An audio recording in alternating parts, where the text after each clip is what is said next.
যেদিন আল্লাহর নবী দুনিয়া থেকে বিদায় নিচ্ছে, সেদিন জিবরাইল এসে বলছে, ইয়া রাসূলুল্লাহ, মালাকুল মউত দরজায়, আপনি বললে আসবে, আপনার রূহ কবজ করবে। আল্লাহর নবী বলেন, আল্লাহকে জিজ্ঞেস করো জিবরাইল, আমি যদি আমার আল্লাহর কাছে যাই, আমার উম্মতের সাথে আমার আল্লাহ কি আচরণ করবেন ওটা বলো, তারপরে আমি যাব।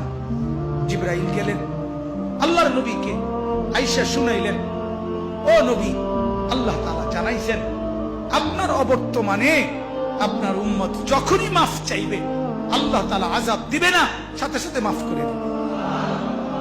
আপনি যেমন মাফ চাইছেন তখন যেমন মাফ করছে, আপনার অবর্তমানে আপনার উম্মত নিজে নিজে মাফ চাইলেও আমি আল্লাহ মাফ করে দেব।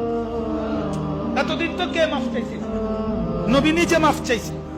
এখন তো আপনি না থাকলেও আমি ওয়াদা দিলাম, আপনার উম্মত যদি নিজে নিজেও মাফ চায় আমি মাফ করব। নবী বললেন, তাহলে জিবরাইল মালাকুল মউতকে বলো আমার জান কবজ করতে। তাহলে সারাটা জীবন তিনি ভাবলেন উম্মতের কথা। আজ যখন তিনি দুনিয়া থেকে বিদায় নিচ্ছেন, তখনও ভাবছেন কার কথা? নবীজি সাল্লাল্লাহু আলাইহি সাল্লাম যখন ইসরাফিল সিংহা ফু দিবে, দ্বিতীয় ফু, সবাইকে যখন হাসরের ময়দানে উঠানো হবে, তখন প্রথম উঠানো হবে আমাদের নবীকে।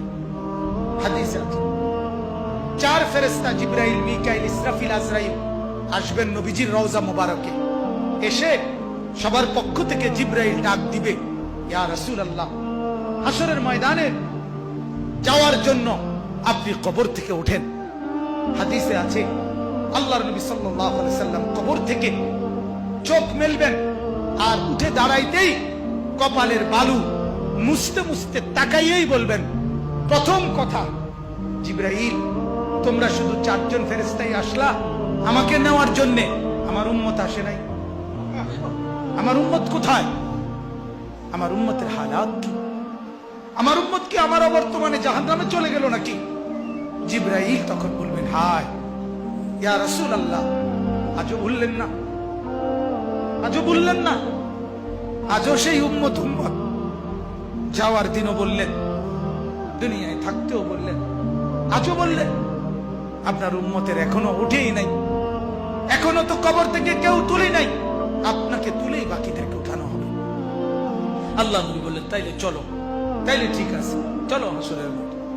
হাসরের মাঠে যাবেন সমস্ত নবী, আদম থেকে ঈসা এবং উনাদের উম্মত, কিয়ামত পর্যন্ত। আমি সংক্ষেপে বলতেছি, সমস্ত নবীর উম্মত, নবীরা শুধু এক কথা বলবেন হাসরের ময়দানে, ইয়া রব্বি নাফসি নাফসি, ইয়া রব্বি নাফসি নাফসি, আয় আল্লাহ আমাকে বাঁচান, আমাকে বাঁচান।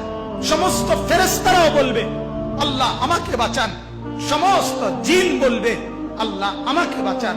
পুরা হাসরের মাঠে একই শব্দ, আল্লাহ আমাকে বাঁচান, আমাকে বাঁচান। সবাই শুনবে, কে যেন একজন শুধু আছে, কোন এক জায়গা থেকে শোনা যাইতেছে, কে যেন একজন বলতেছে, ইয়া রব্বি উম্মতি উম্মতি, আয় আল্লাহ আমার উম্মতকে বাঁচান, আমার উম্মতকে।